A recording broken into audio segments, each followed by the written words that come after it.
Has gone back on its promise to suspend blackouts for New Year's celebrations. Yesterday, the utility announced that the power cuts would be suspended from 4 p.m. this afternoon.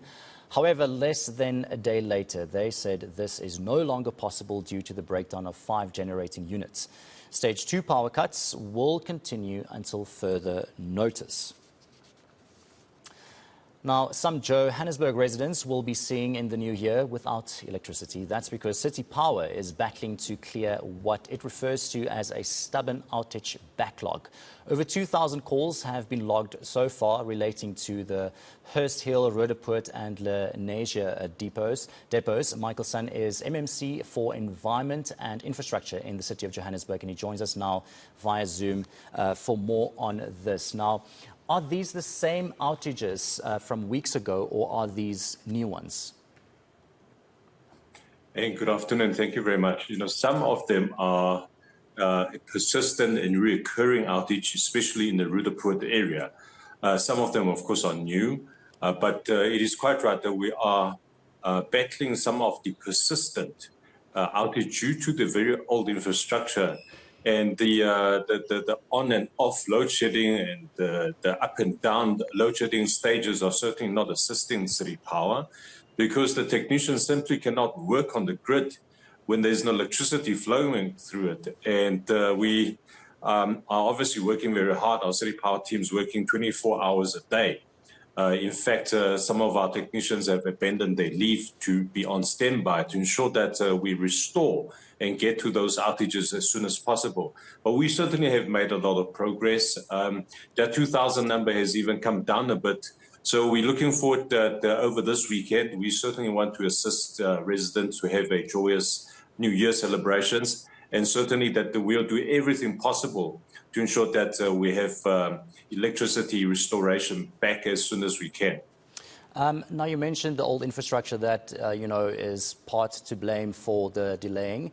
But, of course, we can't look past the fact that we've been having bad weather these last couple of weeks in Gauteng as well. So that must have been part of the problem. But then again, also, we are expecting more bad weather to come our way. So how will this be impacting that backlog? So the bad weather is something that we can't do much about, but we have learned from our lesson due to the recent torrential rain and floods, especially in the Lenasia and Roodepoort area. Those were the worst hit in Johannesburg. But when you look at some of the older infrastructure, you really think that in those days when infrastructure were installed and built, that we never really had this kind of weather in the Gauteng province. But there's something that we have learned our lesson. We certainly have a lot of resources on standby. But looking at the weather patterns, we are concerned that this week, for the remainder of this week, we're still going to have a lot more rains. But our teams have certainly prepared themselves to battle these kind of weather conditions. And vandalism, how big of a problem is that in this whole process? Vandalism and cable theft is another element that we have to deal with. And unfortunately, that you and I, when we look at load shedding schedules, the criminals are also looking at it. It is a perfect time for them to vandalize and steal cables. A lot of our infrastructures are vandalized. In fact, our resources, our spare parts are depleting so fast that our manufacturers and suppliers can't keep up, because they say, look, you are ordering so much spare parts and cables that it's beyond our capacity to produce. But we certainly will have to put other places and measures in place to ensure that we have sufficient level of stock in City Power to keep up with those infrastructure replacement. But it's certainly not a Johannesburg problem only, it's a nationwide problem. We've teamed up with our law enforcement agency, private security guards, services in the industry, and of course, very importantly, our private residents, CPFs and community patrollers, which are helping us tremendously to fight the scourge of cable theft. Now, of course, as a resident, we only care for when our power will be back on and when this problem will be resolved. And timelines, of course, very important. We need to know when this will be happening? When will the power be restored?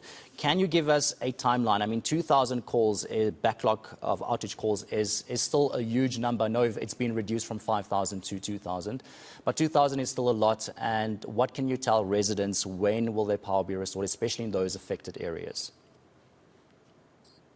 2,000 calls certainly is a huge number, but if we look at the realistic numbers, what we've implemented is that we've dedicated resources that will, in fact, call back our customers and residents to make sure that the power is being restored.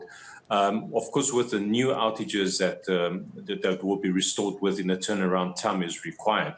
But what is also very important is to understand some of the area outages. For example, we are battling with some of the area outages in the Roodepoort area at the moment.